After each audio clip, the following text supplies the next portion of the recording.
Good afternoon, everyone, and thank you for joining us for the 6th webinar in our offshore wind series, Learning from the Experts. My name is Gregory Lampman. I manage NYSERDA's environmental research program, and it's my pleasure to be joined by today's expert, Julia Robinson Willmott with the Normandeau Associates, who will be presenting a presentation on digital aerial surveys to inform offshore wind energy development. Before I introduce our speaker, a few reminders for participants and some background in this webinar series. Can I get the next slide, please?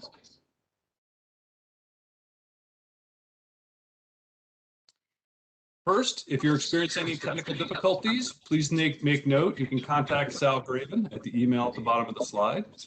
Secondly, this webinar is being recorded, and the recordings and presentations slides for all of these webinars in the Learning from the Webinar series will be available on NYSERDA's website at the address on your slide, or it can be accessed simply by Googling Learning from the Experts at NYSERDA. All participants have been muted. We will have some time for Q&A following the presentation, so please use the Q&A function to submit your questions for the speaker. Get the next slide, please. New York is working to advance the responsible and cost-effective development of at least 9,000 megawatts of offshore wind energy by 2035. Offshore wind is a critical component in achieving the state's goals of 70% renewable sources of electricity by 2030 and 100% zero emissions electricity by 2040. While offshore wind has been providing clean energy to other parts of the world for several decades, this industry is brand new to New Yorkers. To provide interested stakeholders and members of the public with accessible, impartial information and opportunities for engagement on specific topics of interest, NYSERDA is hosting this educational webinar series called Learning from the Experts, in an effort to connect the public with independent experts on key topics in offshore wind. We endeavor to select our Learning from the Experts speakers based on their experience, not necessarily for an alignment of opinion with NYSERDA or New York State. If you would like to suggest a topic for a speaker for a future webinar, we would appreciate you emailing us at offshore-wind@nyserda.ny.gov. I'd like to mention that we should please note that the views and opinions expressed in this presentation are those of the presenter, not necessarily NYSERDA or the state of New York. Get the next slide, please. So it's my pleasure to introduce Julia. Julia has over 30 years of experience working in 23 different countries, assessing both offshore wind and onshore ecological impacts of anthropogenic and natural stressors on birds and other taxa. As a group leader at Normandeau, she works directly with Normandeau's technology team to design, test, and deploy innovative technology. And I've had the pleasure of working for Julia for a number of years since we started engaging in offshore wind at NYSERDA. And with that, I will turn it over to Julia. Welcome, Julia.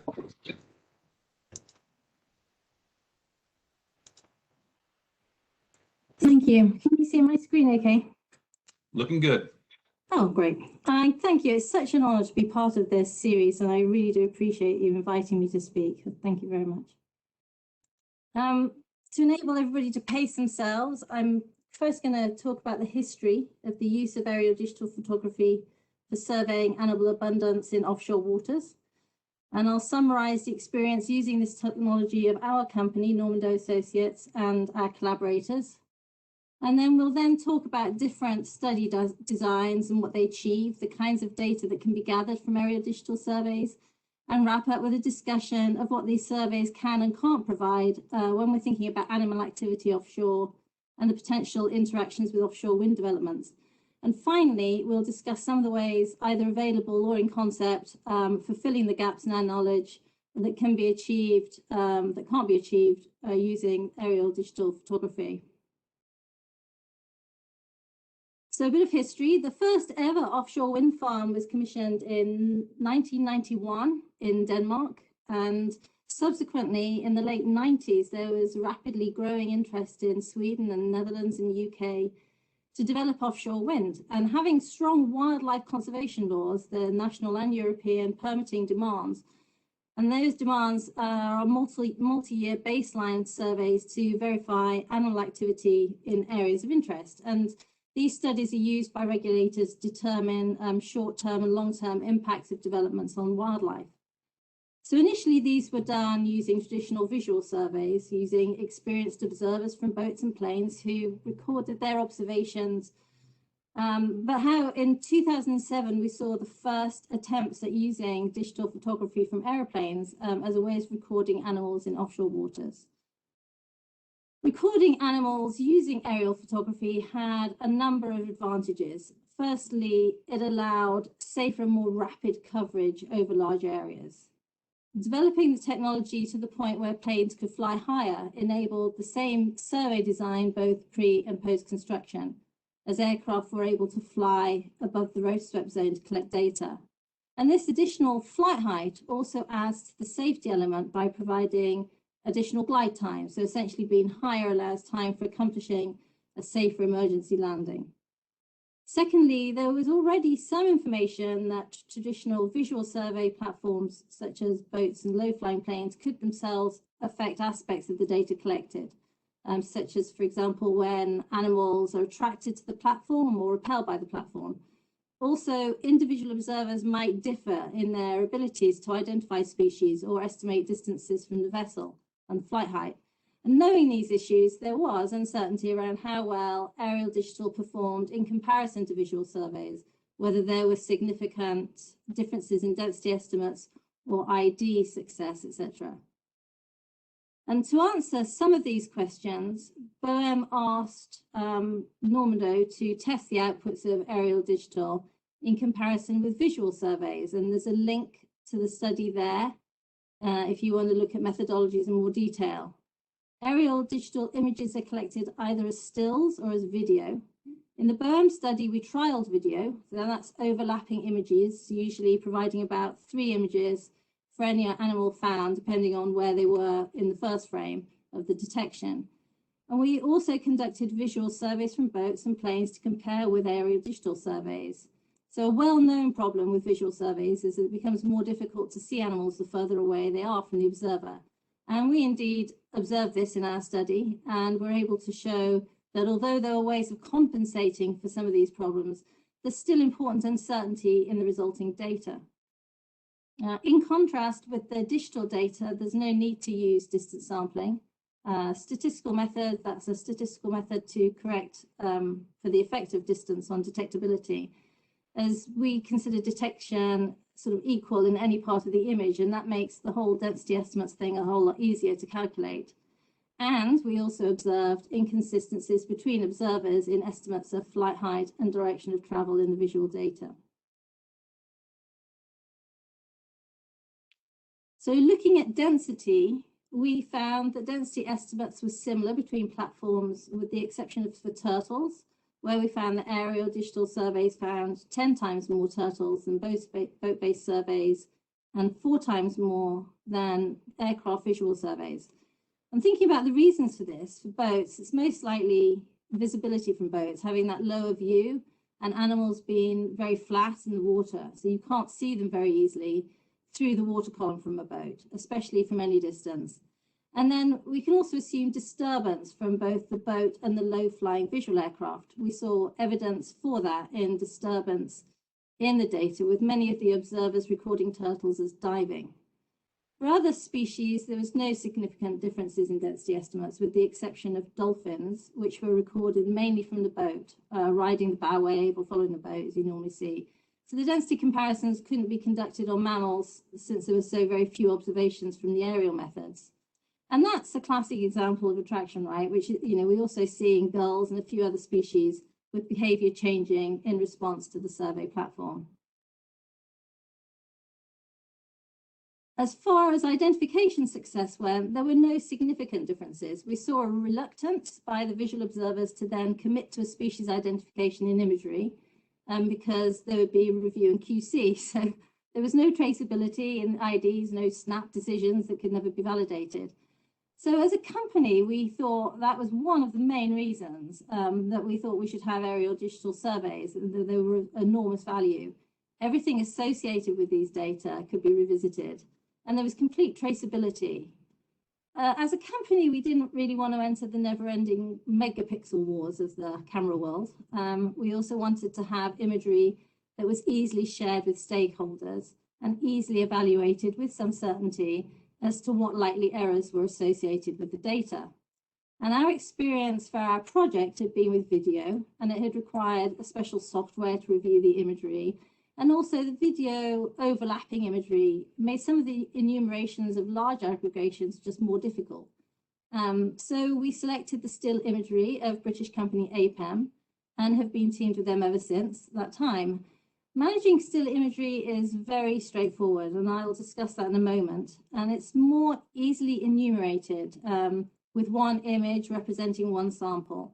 And at that time, the imagery was clearer when compared to a frozen video image. And we've all seen that, right, with our cell phones and videos, when it looks perfectly clear and then you freeze it and it's just not a good image. But it's true that technology is improving. So the imagery is currently collected from a flight altitude of 1,360 feet, and that's around 415 meters. But this will go higher as turbines get bigger. Still imagery provides abutting images rather than the overlapping imagery of video. So using stills has made effort very easily calculated, with the size of an image essentially providing the effort for each capture point, as shown in the image on the left. On the right is how still imagery may be used in a grid design, and this allows for more evenly spaced data collection, which allows us to estimate density more accurately for species that aggregate. There's more flying involved for that, but the amount of data processed is the same, and there's a bank of unused data to refer to if questions later arise. And it's the method preferred for looking at changes in distribution and density as you would use for a before-after control impact study or BACI study. So the team uses both methods. On behalf of NYSERDA, over a 3-year period, we used broad-scale transect methods over the entire offshore planning area at 7% coverage. And for the wind energy area in the first year, which is now the Empire Wind Site, we used a finer scale grid design at 10% coverage. And after that first year, those wind energy area studies were then carried on by Equinor, and the Equinor data can be found on remote.normandeau.com. I've put a link on the bottom of that page. You just put remote.normandeau.com into your browser. So each image is saved JPEG, which doesn't need any specific software to analyze and manipulate. And this makes information extremely easy to share with stakeholders and taxonomists. So what are taxonomists looking at? Well, the main species groups that are detected are birds, turtles, marine mammals, sharks, rays, fish, and fish shoals. Identification success within each group vary by how deeply submerged animals are, how clear the water is, and how large the animals are. This imagery is from the NYSERDA studies. Imagery is collected in good daylight and good weather conditions, i.e. low wind conditions, and is literally a snapshot of activity on any one day. And imagery is captured at 1.5 centimeters resolution at the sea surface, which means that one pixel represents something the size of a nickel. So cover the animal of your choice in your mind's eye with nickels, and that's what a pixel represents. And if you look at the great blackback gull in the top left there, you can see that for that bird, the resolution is better than 1.5 centimeters resolution. And that's because the bird is in flight and nearer the camera.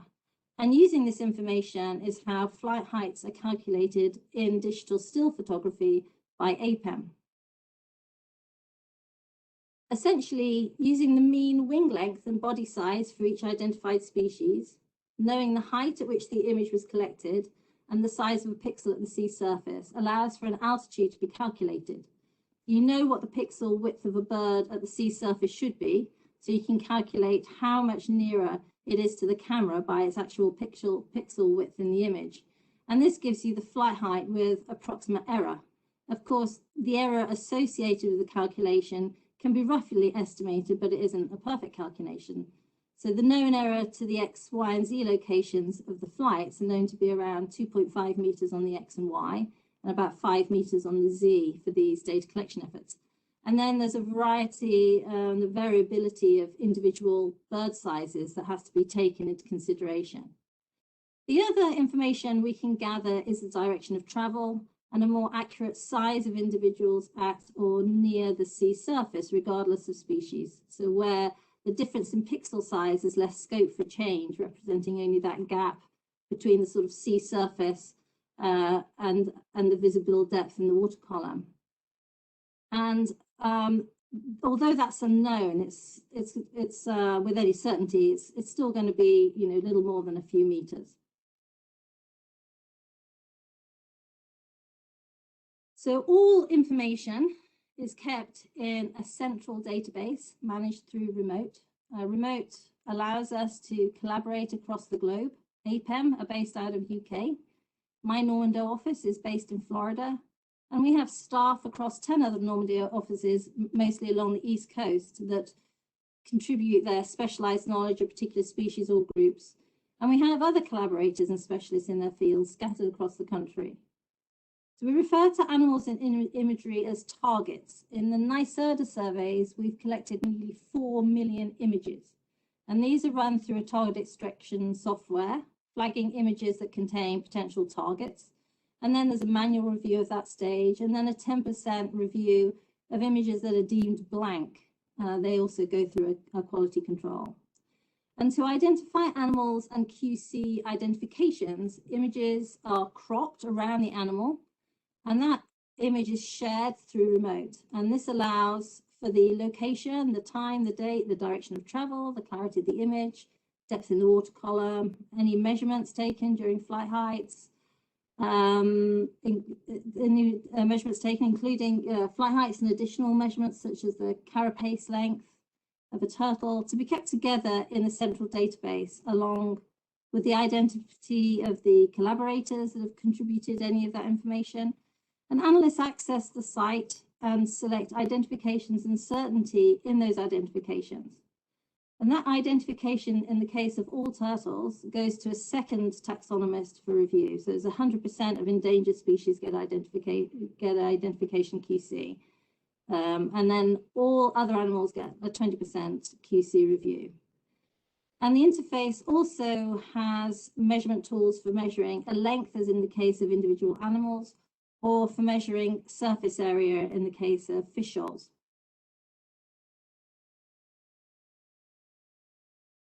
And the location and identification and associated information also updates to a map. So here we have the NYSERDA surveys of the New York offshore planning area, and these and the BOEM surveys of North Carolina and South Carolina planning regions have been using transect surveys, except in the cases where specific call areas or wind energy areas are being surveyed. For those, the grid design's been used. These surveys can inform on densities and distributions of animals, which is very useful for siting purposes and for identifying potential wildlife conflict areas. And when we look at distribution maps and density maps, we're essentially looking, in this case, the area of the New York offshore planning area is about 44,000 square kilometers. And then we're visualizing that and share it. We have to scale it down to an area the size of a computer screen. So the icons for the animals never, in any study, represent true physical scale, right? But in this case, usually around 98% of all images contain no visible animals, although this encounter rate does vary slightly across regional boundaries and discrete areas. And in those cases, it's where other environmental factors render some areas more attractive to species than others. But this map, zoomed into that small red box, actually looks more like this. And that's the reality. Yeah, however, the imagery data really are good for assessing densities, but the visualization of those densities over such a large geographic area and scale has really taken some work. So let's look at that for a moment. So this is a broad scale of the NYSERDA offshore planning area, split into zones to better understand relative importance of different parts of the offshore planning area for species and species groups. And this can be done at any spatial scale, so depending on the coverage of an area. Zones here were based on bathymetry and distance from shore, and are more clearly visible in the image on the right. So essentially they go from zone 1 near a shore to zone 6 at the shelf break. And zone 3 is the Hudson Shelf Valley, that triangular blue area. So sticking with birds, excuse me. This is all birds in fall and winter, sorry. And the inset lollipop plot, that's why I needed that drink, shows that nearer shore and zone 3 are more densely populated than the other zones in comparison to the mean in the fall. And zone 5 is most densely populated in the winter. So to clarify the zone densities in the fall, in zone 1, there was one transect with a density estimate of 111 individuals per kilometre square, and zone 3 with a density of 33 per kilometre square. And in the winter, with zone 5 densities, you can see that the hotspots there in zone 5, which represented 65 individuals per kilometre square. And these pull that mean density above the offshore planning area mean, which is 3.73 in the fall and 4.45 in the winter. However, those hotspots extend beyond the maximum shown here on the inset figure. And we had to cut some of these extreme points out just for visualization purposes, to be able to more clearly see the differences in mean densities across zones while still providing, you know, some insight into the scatter range of the transect means. So hold the winter zone 5 image in your mind's eye. Some of those species present are more sensitive to displacement. So if you want to understand a bit more, particularly about bird sensitivity, there's a link to the study at the bottom there. It's a BOEM study. Sensitivity to displacement is usually driven by a species' known avoidance of built wind farms and avoidance of vessel traffic, which much of that information necessarily comes from Europe. That behaviour and corresponding with having quite specific habitat preferences, you know, such as a particular prey base found only at a certain depth or on certain substrates, and sometimes coinciding with potentially having an already stressed and declining population, leads, you know, to this sensitivity to displacement. So displacement is something for which individual developments will usually consider designing a BACI study. Information post-construction on displacement effects, you know, will help inform the potential for cumulative impacts and the species involved. Displacement doesn't really have an immediate effect on the population, but it might impact populations through many different pathways, you know, such as pre-breeding fitness or migratory fitness, affecting timing of movements and rendering species more susceptible to weather or patterns of predator activity. And these types of stressors also come through other natural and anthropogenic sources. And separating those from the impacts of offshore wind is something we will briefly mention later on. Using aerial digital, the BACI will benefit from a more even grid-based study design, as many of these displacement-sensitive species are not surprisingly found in aggregations. So how flight height is calculated in the APEM imagery has been mentioned earlier, and flight height calculations are also generated by video imagery, but using a different methodology. Flight height information, i.e. whether birds are sitting or flying, that basic, also feeds into the collision sensitivity analysis, along with the flight height distributions of flying birds. And this flight activity is really interesting and a place where the aerial digital surveys do excel. Bird activity gets affected by other vessel traffic, boat, low-flying aircraft, etc. So many birds appear to spend more time in flight when assessed using data collected by those methods, and might consequently be considered more at risk of collision with turbine blades. On the other hand, some species, such as dynamic soaring species, use heightened wind speeds to soar over the waves, and such species include shearwaters. So there's multiple things to be considered when looking at flight activity, both the survey platform and the wind support. And here in this image, you see some analyses on the NYSERDA data of the flight activity of auks and gannets at certain times of year. So with the caveat that these data are collected in daytime and in low wind speeds, you can see here what proportion of individuals were in flight or sitting on water. So orange is sitting on the water. And you can also see in the graph what the median flight altitude was for those birds in flight. So anything in that pale band were birds with a median flight height above 23 meters, and no birds were flying above 320 meters, which we were here classifying as our rotor-swept area. And there's also an insert of flight direction. So from that, you can also see some of those directions. This is our one-stop shop flight activity depictions. So the flight direction in these conditions and the time of year show no real preferences except possibly to the west-southwest for auks. So remember that this technology is the best available at the moment for capturing information on broad-scale distributions and densities of turtles. You can see here the strong association with water depths, and that most turtles are around in the summer. And you can also see the hotter areas where densities are higher in zone 2, which is also the zone where the wind energy areas are currently being identified and defined. And that zone 2 has the highest densities of turtles in the summer at 0.41 per kilometre square. And the hotspot densities, so the maximum density in zone 2 that doesn't show on the inset, is 1.42 per kilometre square. And over the entire offshore planning area in the summer, turtle densities average 0.12 per kilometre square. And you can see that spread on the lollipop plots with, again, some of those hotspot densities dragging the mean up, but not showing on the chart to avoid losing that resolution around the mean in the visualization. And looking at interannual and interseasonal variation, here using fish as an example, we encountered a lot more fish in the summer of the second year of survey than we did in the first. So each survey of the offshore planning area in the summer took 8 days to complete, except for that first survey, which was using a different camera, which took 13 days to collect all of the imagery.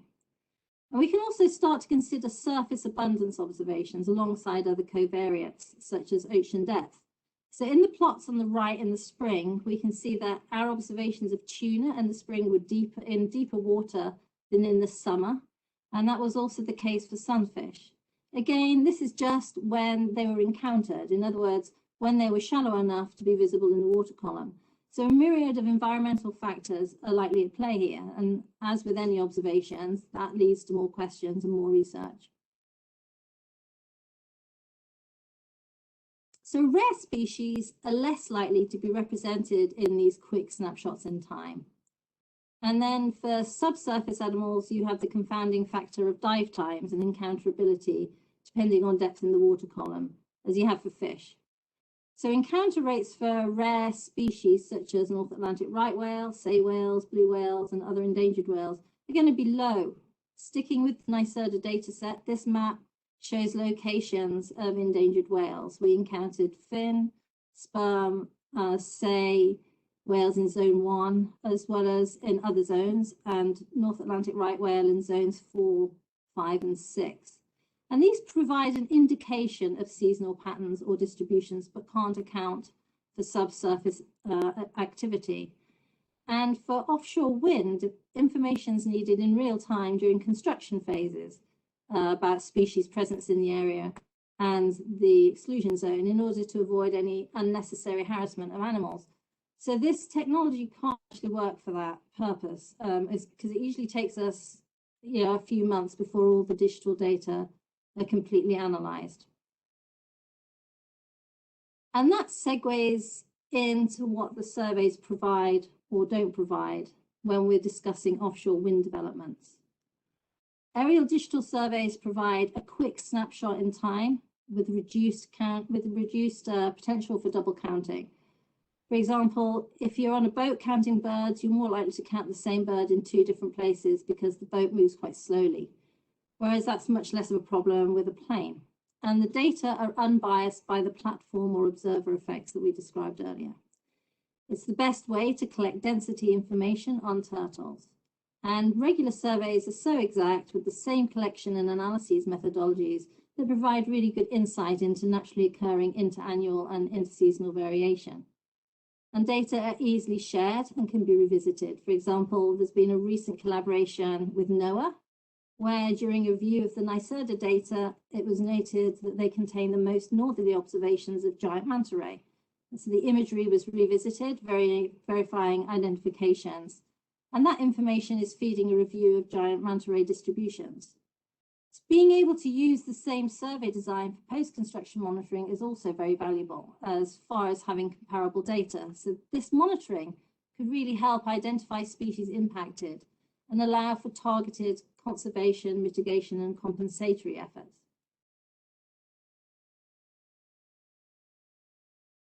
So what we don't get from these surveys without multiple survey efforts in any given month is information on species with discrete temporal movements. For example, roseate terns migrate in the spring and fall and are, they're rare. So they'll spend very few hours in an area and might easily be missed by a survey. And for that reason, speed of coverage reason, we're less likely to encounter rarer species, especially those that dive. And we can't associate these data with weather variables because we've already biased the sample towards only good weather. And that means that we can't draw conclusions about spatial patterns or flight activity in poorer weather. Even with 1.5 centimeter resolution, it's really tricky to identify small animals, especially shorebirds and songbirds. And these data are also only collected during daylight hours, meaning that we miss nocturnally active and migrating species. When trying to assess collision, information is needed about avoidance rates, so broadly categorized as macro, meso, micro avoidance. Macro avoidance largely also impacts the potential for displacement. So displacement monitoring results could sort of be used as a surrogate for macro avoidance, but they don't tell us what the passage rates are. And although we would observe animals within the footprint of a wind turbine area, again, we're not able to really conclude meso avoidance rates without fully knowing the passage rates. And we'd be unlikely to observe any collisions. And again, without the context of, within the context of passage rates as well. So we can fill some of these gaps using other technologies. To monitor species with discretely timed patterns of movement and rarer species, it would be possible to use finer scale temporal coverage using aerodigital, but monitoring for calling species and associating activity with weather variables and nocturnal activity, can be done, and it's best achieved using passive monitoring techniques such as avian, bat, and mammal acoustic receivers. And when these are deployed on floating LiDAR buoys, for example, the wind resource or the environmental information is being collected at the exact same time. And that's also happening at the NYSERDA buoys that are deployed in the Hudson South and Central Bight areas. But these are only for calling animals. For all animals, it's now becoming more possible to use either VHF tags or GPS tags. VHF tags require a receiver, so a network of receivers offshore plus tagging effort of species of interest is needed.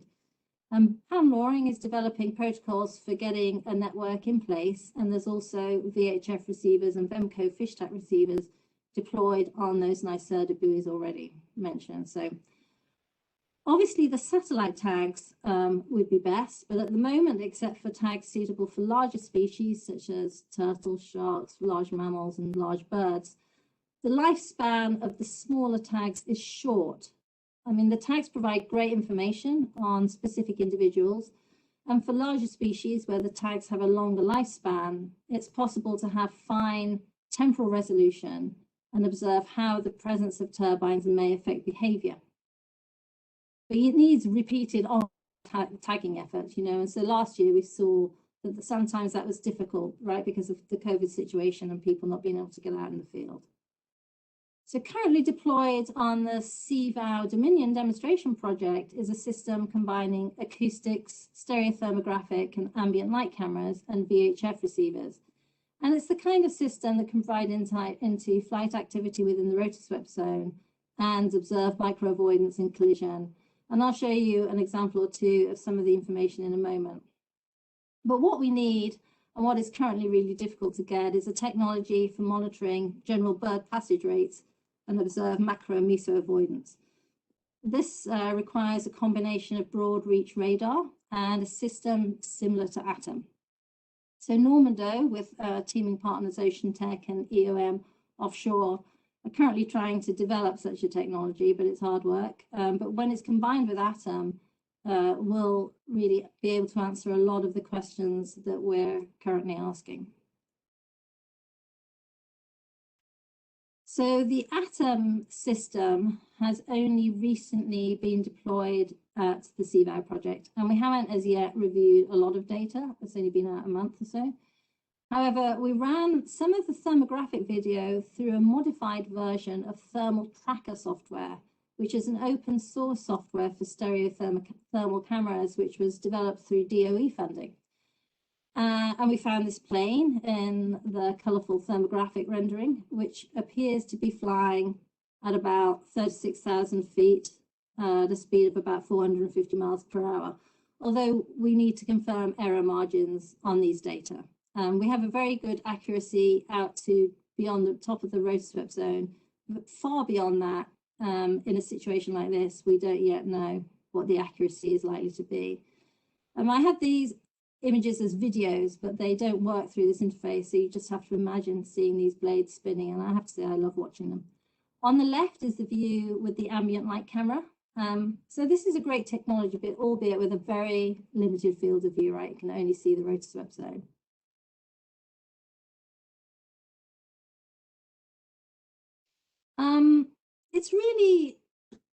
There's a really important issue is identifying other factors that might impact animals in the offshore environment. So that the true impacts of offshore wind can be assessed. So essentially, we need to separate the effects of offshore wind energy development from changes that would have happened anyway due to other stressors.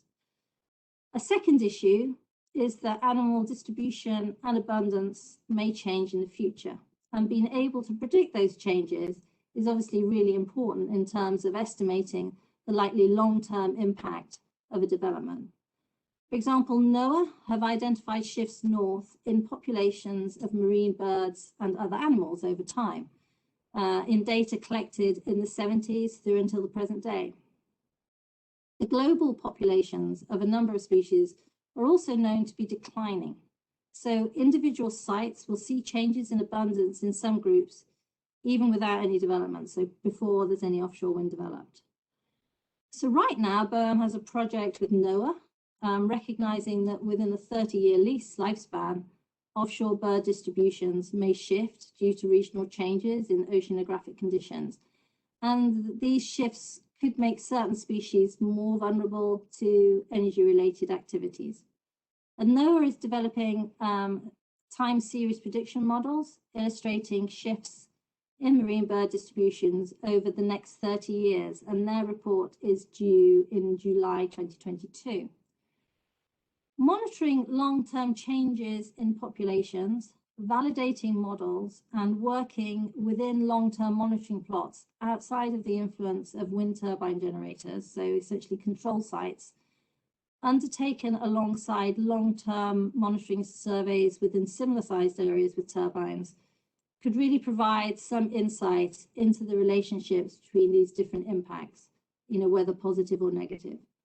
Obviously, this type of coordinated monitoring requires regional approaches and collaborations between federal and state agencies, as well as stakeholders. There is the National Offshore Wind Research and Development Consortium. It's a non-profit public-private alliance, which includes state agencies, DOE, as well as other stakeholders. And this consortium seems likely to be an available forum for moving such a discussion forward. So it seems really vitally important to establish some permanent monitoring sites that will provide the kinds of long-term data that we need. And I think the sooner we start such a program, the better. And I want to end with that thought, but before wrapping up, I just want to thank a few folks.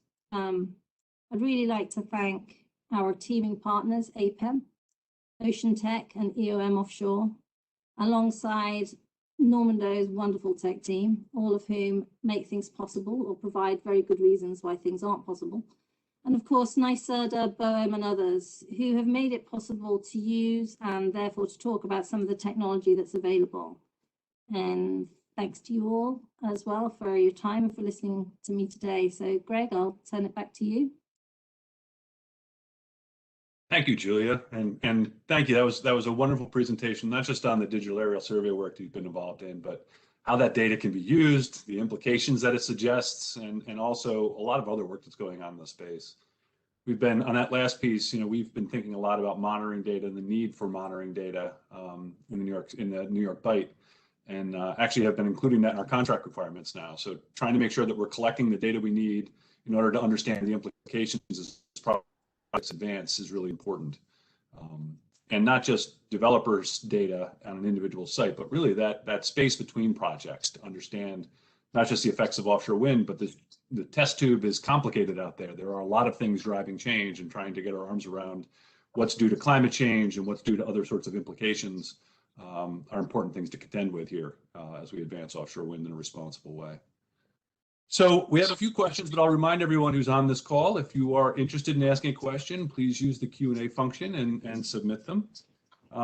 So in regard to timing, a lot of this, you had mentioned that the time it takes to review the digital aerial imagery and come up with species ID can take a few months. But how are there advances taking place to make that process a bit faster and streamline the ID of these species so that we can understand what's out there sooner rather than waiting for that couple of months? Yeah, there's a few different ongoing projects looking at artificial intelligence development, right? So I know that there's a BOEM-funded USGS attempt to get some automated detection and identifications going, but it takes a long time, and it takes thousands and thousands of images, or millions of images probably. One of the problems with the data from high-flying aircraft is that you'll get different background colors, you'll get different angles, and you get different reflectivity of color from animals. And I think that that's one of the confounding factors for getting these sort of artificial automated IDs in place. But if it could happen, that would really speed up the process. There's no doubt that could happen. So there is an ongoing BOEM study, and in fact they have used, so we've been doing some surveys for BOEM as well in North Carolina and South Carolina, and all of those data are feeding that effort, along with some of the other efforts that they've got, that USGS have got going on elsewhere, I think. So, and I would assume with machine learning, oftentimes it takes data in order for the machine to learn, and so rare species are sometimes the thing you're really after, and oftentimes harder to find, right? Oh, absolutely. I can imagine it's going to get it's going to do very well identifying, something like a gannet in various plumages very quickly. Yeah, but some of those sort of more difficult sterner terns, differentiating a roseate tern from an Arctic tern or a common tern, that's going to be a harder lift. Yeah. So staying on the theme of, I'm sorry? It says it needs a human eye, I think, at the moment. Yeah, definitely. So staying on the theme of time, about how long does it take to survey, let's say, an 80,000 acre lease area? Is that something that could be accomplished in a single day, or is that a multiple day trip? 80,000 acres. Sorry, it's like an 800 yeah, megawatt no, I site. think so. I'm trying to think. Give me one of the lease areas that's about that size. Tell me. So Equinor's lease area is about 80,000 acres. Oh yeah, no, that's done in a day. Yeah, takes one day to cover the survey. Are there restrictions to how these flights happen in nearshore waters? So thinking about aircraft operating along the coast, considering the flights the heights you're flying at and airport proximities and things, do you get constrained on how you run those patterns? Yeah, very much so. So we've run into that around JFK, And then we've also run into that down off North Carolina. Around JFK, you know, you have to stay at a certain altitude, and for part of the survey, and then go higher. And so that means that what we ended up having to do sometimes was do surveys. You'll see, if you look on remote, you'll see track lines in the NYSERDA data that are parallel to shore. And that's because of that, right? We ended up not really being able to do, we usually like to do perpendicular lines from shore, but we couldn't do that because of the restrictions around JFK. And then you'll see similar things occasionally off of North Carolina as well. But we've managed to work around those. Don't happen all the time, so we managed to work around some of those. But the JFK restrictions, yeah, there's you have to be very careful. The crew that are used are very experienced and sort of used to having to deal with that. And we usually have some kind of survey design that, you know, that has an option, right? If we need to change tactic, we've got another option, which means sort of a program for the cameras, a flight track for the aircraft put in place. Gotcha. So thinking about displacement and whether we can detect displacement. So in terms of the digital aerial survey work, do you anticipate being able to analyze or detect displacement of bird species? And in thinking about that, I think maybe it's a two-part question. Is if you're working over a lease area, for example, and you're collecting what's not there any longer, how big a buffer area do you need to draw around that lease area to really try to understand this? Yeah, so that's a great question. You know, the current BOEM guidelines only recommend a buffer that's sort of greater than a nautical mile, right? You know, but that's mainly to avoid edge effects of areas, you know, when you have a build out to the very edge of a lease area. But the buffer should really be based around the species that you think might be impacted and what else is going on in an area. So, for example, much of the displacement can also be triggered by vessel traffic, and species are repulsed by ship traffic. So, you know, the location of shipping lanes and the impacts of shipping lanes also need to be considered. If you can imagine where species are likely to go, and if they're displaced from a wind farm footprint, it may be less likely that they'll sit in an area where there's really busy shipping, although, you know, that could be something that was tested. So I guess to get to the question, what I'm thinking is it might potentially be better to have a larger buffer in more attractive areas, depending on the species likely to be in an area. So in Europe, it's been shown that some species have been shown to be displaced about, I think, 7 kilometers or more from a wind farm footprint. So again, identifying those impacted species, you know, sort of helps establish, lightly impacted species, help establish like a buffer size. And it would also help other conservation, you know, actions of conservation importance for species, you know, bearing in mind those other anthropogenic activity might be impacting those species before there's any construction at all. I think if you could do a 10-kilometer buffer for some of these species, that would be, you know, like perfect, but it doesn't necessarily have to be all the way around, right? So you'd think, okay, well, this has got a big shipping lane. The birds might go here. Let's have a sort of slightly different one. At the moment, we generally do 4 kilometers. That's kind of like a standard 4-kilometer all the way around.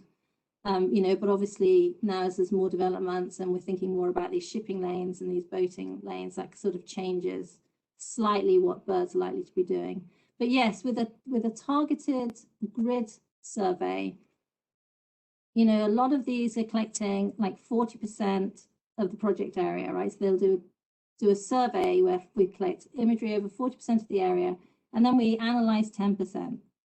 And then sometimes, you know, that means that we analyze 10%, and then post-construction, if there's something that sort of seems to be flagged, we can take that remaining data, right? So you've got some of that data, and you can say, okay, let's analyze another 10% and see if there really is a displacement effect here, or, you know, or an attraction effect, depending on the species involved.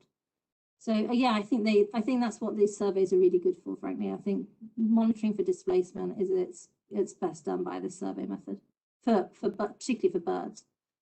You know, acoustics maybe for marine mammals. Thank you. What do you see as the primary barriers to and opportunities for standardizing methods and data management among these areas and across space and time? So how do we integrate this technology with the other technologies that have been used for a long time? So when you say the other technologies, are you talking about like visual surveys? Visual, yeah, airborne and boat surveys. I mean, yeah, so, you know, we already saw that it's really difficult, right? Because there's so many other factors at play with the visual surveys. I think the thing that there really needs to be, right, is a place where we can see all the data. So there's a lot of people with data, but not everybody shares those data.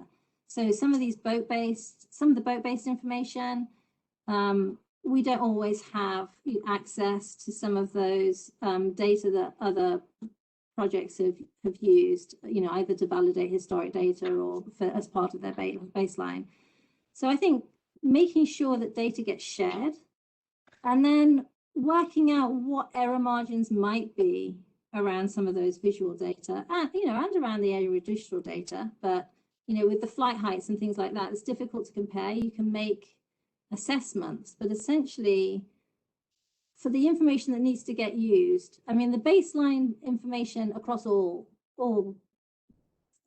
survey types is useful for looking at distributions. I mean, yeah, that they can do that, all of them do that. But using them beyond that for like a Backy study or something like that, it's difficult to mix those different survey methods. Getting your hands on those data and having some kind of central repository would be great. And then looking at some of those, you know, why things might be different. So why, for example, might some boat-based surveys have more shearwaters flying than any of the aerial digital surveys did? Well, maybe that's to do with that wind support that I mentioned. You know, there's reasons why there might be differences in these because there's different biases in different, you know, in different data types. So that's quite a heavy lift, but starting with a sort of central repository and somebody trying to manage it and getting the best available covariate information, you know, is also kind of like really essential so that we understand what those differences are. Yeah, it's one of the topics yeah, it's a difficult question to answer. You're right. I mean, we hear this all the time. We've been working to advance a regional wildlife science entity, which would be kind of a central coordinating body for data and science going on. And one of the key questions that come out of the stakeholder groups is we need to figure out how to do this better so that each project, each bit of research doesn't have to stand on its own. It can actually be integrated and one and one can make three by bringing those data together in smarter ways. And so, yeah, it's definitely something that is of interest to a lot of groups, and we keep trying to push forward. But hopefully, we'll have an announcement soon on that front. So, in a bigger picture sense, so what do we know about the impacts of offshore wind on sea life in Europe, and how much of that data can be, or lessons learned, if you will, can be transferred over to the U.S.? And I know there's different wildlife groups, and certainly the project sizes and technologies being deployed that have been previously deployed in Europe are very different than what we're doing here in terms of scale and size. But interested in your thoughts on what lessons you think translate well. So, bearing in mind that I don't represent the views of NYSERDA. So one of the things is I feel that, you know, with developments in the UK particularly, which is obviously what I know the most about, it started off with first come, first served, right? So there's been no cohesive design. Like there's nobody there saying, okay, we're going to look at an area, work out what's there, and this is a good place to site a facility, right? So that's one of the things that's been done differently here, right? We're thinking very hard about the siting. And so that's meant that there's been sort of these models done of, you know, cumulative impacts, and it might be collision or it might be displacement, whatever it happens to be, and species involved. And so some of those species, they're protected under European law, they're protected under national law. And so there's a sort of, I guess, a precautionary approach taken with some species, right? And with this sort of modeling approach to things, rather than rather than putting that at the front end and working out what's good or bad, you know, that it's kind of like, well, this site is going to have a potential take of X number of kittiwakes or whatever it happens to be. And so we've now reached our national level to prevent that species to start declining.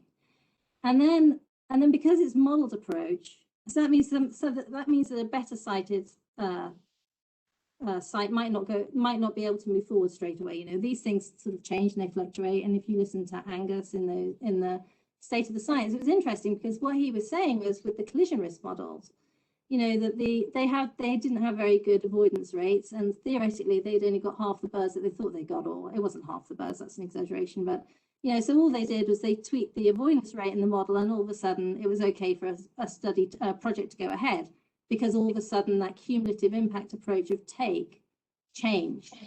And I don't, you know, I just don't think it's very helpful. I think getting that information up front before we even start thinking about any modeling, knowing what avoidance rates are, is really important for birds, right? Because, you know, what are the actualities? I mean, if you look at the reports coming out, and there's a SCOV study 2018, you know, there's very little collision, and so that must mean that there's a lot of avoidance, and that's monitoring rotor-swept zones and things. And so either that means that there's a lot of avoidance, or it means that we're not seeing what the true collisions are. But there's definitely more birds in the UK that are jokingly called zombie birds because they're meant to be dead, you know, and they're not.